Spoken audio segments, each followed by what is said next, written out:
حضرت ابراہیم بن ادہم رحمۃ اللہ علیہ بلخ کے بادشاہ تھے، اور ایک جہاں آپ کے زیر فرمان تھا۔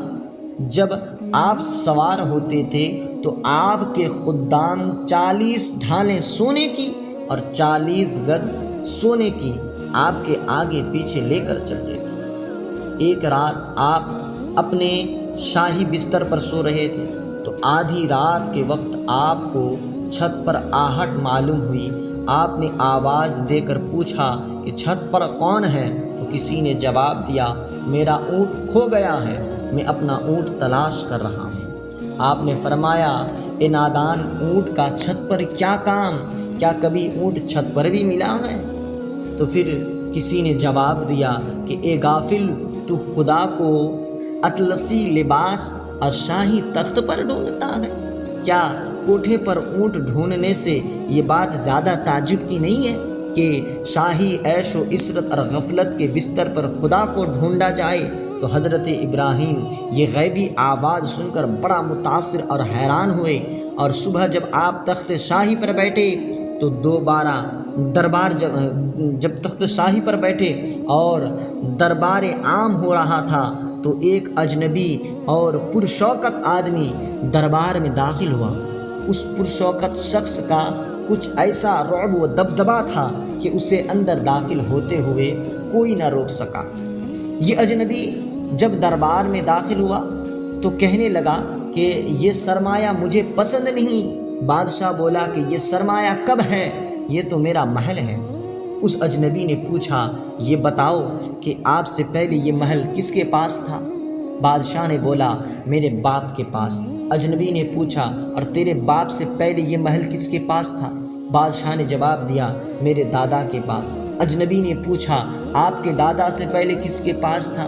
بادشاہ نے جواب دیا، میرے دادا کے والد کے پاس۔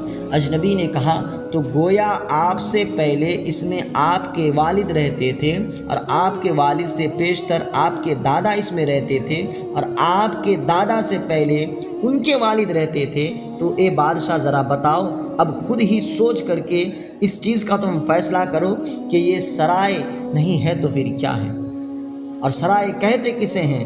سرائے بھی تو وہی ہوتی ہے نا کہ جس میں ایک جائے اور دوسرے آئے۔ یہ کہہ کر وہ پرشکوا جو اجنبی باہر نکل گیا اور گم ہو گیا۔ حضرت ابراہیم جو تھے وہ تخت سے اترے اور اس اجنبی شخص کے پیچھے دوڑے، یہاں تک کہ اسے پا لیا اور اس سے دریافت کیا کہ آپ کون ہیں؟ تو اس نے جواب دیا کہ خضر ہوں۔ حضرت ابراہیم کے دل پر ان واقعات کا ایک گہرا اثر ہوا، اور دنیاوی سلطنت کو خیر آباد کہہ کر آپ نے 9 برس تک ایک غار میں سکونت اختیار کر کے بہت مجاہد اور ریاضتیں کی، اور پھر آپ جو ہے آسمانی ولایت کے ایک درخشندہ ستارے بن کر چمکے۔ اسی کو مولانا روم رحمۃ اللہ علیہ نے آپ کا یہی واقعہ لکھ کر یہ بھی لکھا ہے کہ آپ جو ہے ایک دن دریا کے کنارے بیٹھے اپنے ہاتھ سے اپنا پیرہن سی رہے تھے۔ وہاں ایک امیر آدمی کا گزر ہوا، اور اس امیر آدمی نے آپ کو جب اس حال میں دیکھا تو آپ اپنے ہاتھ سے اپنا پیرہن سی رہے ہیں تو دل میں کہنے لگا، انہوں نے سلطنت چھوڑ کر اس فقیری میں کیا حاصل کیا ہے؟ حضرت ابراہیم اس کے اس خیال پر مطلع ہو گئے، اور آپ نے جھٹ اپنے ہاتھ کی وہ سوئی جو ہے دریا میں ڈال دی، اور پھر آواز بلند فرمائی کہ اے دریا کی مچھلیوں، میری سوئی مجھے واپس لا دو۔ امیر نے جب یہ واقعہ دیکھا تو متعجب ہوا اور سوچنے لگا کہ اتنے بڑے دریا میں اتنی چھوٹی سوئی گری ہوئی بھلا واپس کیسے مل سکتی ہے؟ تو اس کے بعد کیا ہوا کہ تھوڑی دیر کے بعد ہزاروں مچھلیاں اپنے منہ میں ایک ایک سونے کی سوئی پکڑے ہوئے دریا سے باہر نکال آئے۔